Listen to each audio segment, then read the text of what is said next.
RJD घर में अपने जितने भी पार्टी वर्कर हैं उन लोगों को हंडी और थाली वगैरह बजाने का कह रही है। बीजेपी का जो कल रैली था आपका, उसका विरोध कर रही है, तो इस संबंध में सर आप क्या कहते हैं?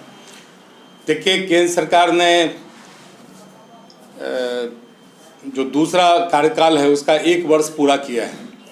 तो 1 वर्ष में सरकार की जो उपलब्धियां हैं, तो देश के लिए यशस्वी प्रधानमंत्री नरेंद्र भाई मोदी के नेतृत्व में हमारी सरकार ने जो काम की है जनहित में, उस संबंध में विस्तार से बिहार के कार्यकर्ताओं को, बिहार के नागरिकों को भारत के गृह मंत्री अपनी बात को रखेंगे। राष्ट्रीय जनता दल ने आज गरीब अधिकार दिवस मनाने का निर्णय लिया है। यह काफ़ी मुझे काफ़ी उन पर दया आती है कि भारतीय जनता पार्टी भी राजनीतिक दल है, राष्ट्रीय जनता दल भी एक राजनीतिक दल है।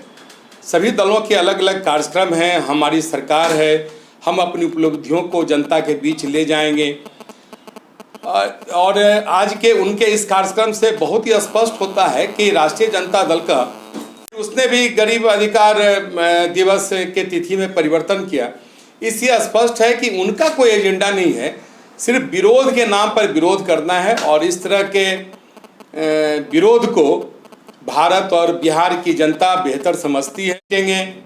वो थाली नहीं पीट रहे, वो छाती पीट रहे हैं, और छाती पीट के अपने जो कमजोर पक्ष हैं उनके, वो परिलक्षित हो रही है।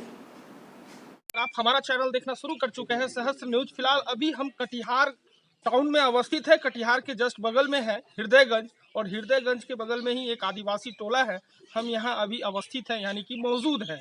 और हम यहाँ इसलिए आए हैं कि यहाँ आरजेडी के जो कार्यकर्ता हैं समरेंद्र कुणाल जी, ये यहाँ पर हैं। और आज 11 बजे आरजेडी के द्वारा लोगों को घरों में थाली और ग्लास, जो भी आपको इक्विपमेंट आपके घर में हो, उसको बजाना है और विरोध करना है बीजेपी का वर्चुअल रैली का।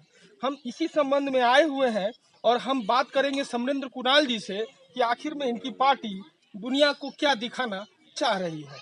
जी देखिए, आज गरीबों के अधिकार के लिए, क्योंकि गरीबों की थाली खाली है, पूरे बिहार में भूखमरी चरम पर है।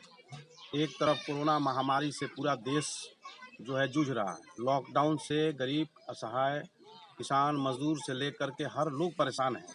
दूसरी तरफ भारतीय जनता पार्टी को लोगों की सेवा, लोगों की सुरक्षा का थोड़ा भी ख्याल नहीं रख करके वो चुनावी समर में कूद गई है। बड़ा दुर्भाग्य के साथ ये कहना पड़ रहा है कि देश की राजनीतिक माहौल इस तरह के हो गया कि आम जनता के जान माल की सुरक्षा के बदले सत्ता इन लोगों के लिए पहली प्राथमिकता बन गई है। आज भारतीय जनता पार्टी के नेता, गृह मंत्री, जिनके अंदर में देश है आज और देश की सारी जिम्मेदारी है, वो आज वर्चुअल रैली कर रहे हैं। इसलिए सिर्फ ये कर रहे हैं क्योंकि उनको आने वाले आसन्न चुनाव, विधानसभा में उनको चुनाव में जाना है। चुनाव के लिए वोट की राजनीति शुरू कर दी है। तो ये दुर्भाग्य की बात है कि जब लोग संकट में रहे, लोग भूख से बेहाल है, बेरोजगारी चरम पर है, आर्थिक बदहाली के अंतिम कगार पर लोग हैं, लोगों के घर में खाना कैसे पके इस बात का चिंता है, और भाजपा को चिंता है कि हमारा वोट कैसे मिले। इसलिए नेता प्रतिपक्ष आदरणीय श्री तेजस्वी यादव जी ने आह्वान किया कि थाली, लोटा, बर्तन और जो भी हो, केला का पत्ता बजा करके इस वर्चुअल रैली का तो विरोध करना ही है। अगर आपकी सरकार, पहले भी आपकी पार्टी की सरकार 15 साल रही, आज बीजेपी की सरकार भी 15वें साल है, अगर कोई पार्टी अगर इन गरीब मजदूरों के बारे में अगर आप लोगों ने, चाहे बीजेपी ने, चाहे आरजेडी ने, किसी ने भी सोचा होता, तो शायद ये प्रवासी शब्द बिहार में नहीं होता। पहले एक बात तो समझने की जरूरत है कि बिहार का जो है, बिहार, पश्चिम बंगाल, उड़ीसा, झारखंड और बिहार एक साम्राज्य, एक राज्य था। और तब की स्थिति और आज की स्थिति में काफी बदलाव हुआ है। तब इकोनॉमी की स्थिति हिंदुस्तान में बिहार की बहुत बदतर थी और उस स्थिति में लोग पलायन करते थे।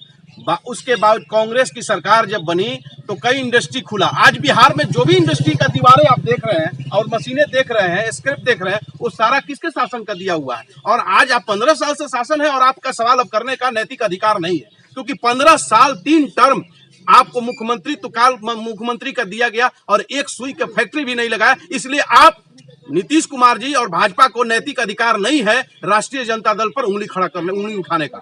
लेकिन सर, जो मजदूर इस बार आए हैं बाहर से, इन्होंने सोचा है कि अब बदलेगा, दुनिया बदलेगा, राजनीति का वो जो आंकड़ा है वो बदलेगा, क्योंकि कोई भी पार्टी राजनीति इन्हीं वर्गों के ऊपर करती है। क्या इस बात से आप सहमत हैं? बिल्कुल बदलेगा। आदरणीय नेता प्रतिपक्ष तेजस्वी यादव जी नया युवा ऊर्जावान व्यक्तित्व के युवा हैं और युवा के नेतृत्व में बिहार जाने वाला है। नई सोच, नई उमंग, नए उत्साह के साथ बिहार एक नई दिशा की ओर बढ़ने की कोशिश में लगा हुआ है और जो काम करने का तरीका है तेजस्वी जी का, ये संदेश दे रहा है कि बिहार आने वाले समय में काफी तेजी से आगे बढ़ेगा। अच्छा, एक अंतिम सवाल सर, आप जितने भी पार्टी है बिहार में, सब कोई राजनीति इन्हीं लोगों के ऊपर, प्रवासी मजदूर के ऊपर ही करते हैं। आखिर क्या बात है? कभी भी इनके लाइफ स्टाइल के बारे में कोई बात करता है? देखिए, कमाऊ पुत्र है, ये प्रवासी नहीं है। ये नीतीश कुमार जी प्रवासी कह करके इनको अपमानित कर रहे हैं।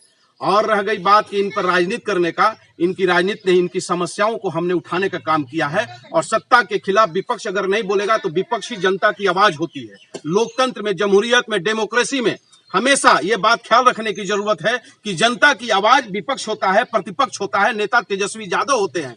इसलिए ये जो आवाज उठ रही है ये जनता की आवाज है और जनता की आवाज को दबाने की सरकार जो है कोशिश कर रही है। नापाक कोशिश को हम लोग कभी भी बर्दाश्त नहीं करेंगे। आज जो हालात है आप देख लीजिए कि ये हुकूक की आवाज पहले नहीं उठा करता था, पहले भी उठता, हमेशा उठता था। आपके सरकार में लेकिन उठता था। हमारे सरकार में उठता था। हम लोकतंत्र में हमने खुला छूट दिया था नेता विपक्ष को। आज अगर हमारी सरकार की कोई कमी नहीं होगी तभी सत्ता ने हमें सत्ता से 15 साल पहले हटाया गया था और हमने छूट दिया था। हमने दमन चक्र नहीं चलाया था, हमने लोकतंत्र का मजाक नहीं किया था, हमने नेता प्रतिपक्ष का हमने कभी अपमानित करने का काम नहीं किया था। हमने कभी मीडिया तंत्र पर जो है सेंसरशिप लगाने की कोशिश नहीं की थी। लोकतंत्र में जिस संस्था की जहां पर स्वायत्ता है उस स्वायत्ता को हम लोगों ने इम्प्लीमेंट करने का, उस स्वायत्ता की अपनी ताकत दिखाने का हिंदुस्तान में हम लोगों ने पूरी तरह से छूट दी थी, जिसका नतीजा था कि हम सत्ता से हटे हैं। लेकिन इन लोगों ने ये हमेशा कोशिश किया है कि हम सत्ता पर रहे और विपक्ष की भी भूमिका में रहे। जो विपक्ष की भूमिका इन लोग निभाने की जो कोशिश कर रहे हैं ये सीधा सीधा सत्ता के ध्रुवीकरण के अनुरूप है। बहरहाल जो भी हो, राजनीति का कोई आईना नहीं होता है। जब जिसको मौका मिलता है उस पर वो वार करते हैं। लेकिन हम आपको एक बता दें कि हमारे देश की जनता, हमारे राज्य की जनता अब जागरूक हो गई है और अब ये समझने लगी है कि हमको सरकार किस तरह का बनाना चाहिए, क्योंकि इस बार जितना दर्द इन लोगों ने झेला है शायद ही इनके पूर्वज कभी झेले होंगे। ये समझ रहे हैं और समझना भी चाहिए, क्योंकि अब परिवर्तन करना ही होगा। अब लंबी लंबी बातों पर हमें और आपको ध्यान नहीं देना चाहिए। ये थे समरेंद्र कुणाल जी, जो आरजेडी के नेता हैं कटिहार में, और इनकी बातों को आपने सुना। आप सुनते रहिए, देखते रहिए, लेकिन करना है, समझना है और अपने बिहार को नंबर 1 स्टेट बनाने की कोशिश करनी। थाली काहे बजा रहे हैं आप लोग? बजा रहे हैं, हम लोगों का बाल बच्चा भूखे मर रहा है। हम गरीब लोगों का खाने का व्यवस्था नहीं है। भाजपा वाला को सिर्फ वोट चाहिए, गरीब का वोट चाहिए। और हम लोग, ये पूरे संथाल का गांव है, यहाँ जो मिलना चाहिए खाली सिर्फ नाम मात्र का बोल रहा है, खाता में इतना पैसा जा रहा है, उतना पैसा जा रहा है, लेकिन एक भी यहाँ का इतनी महिला है, किसी से भी पूछिए, कोई पैसा वैसा किसी का खाता में नहीं आया है।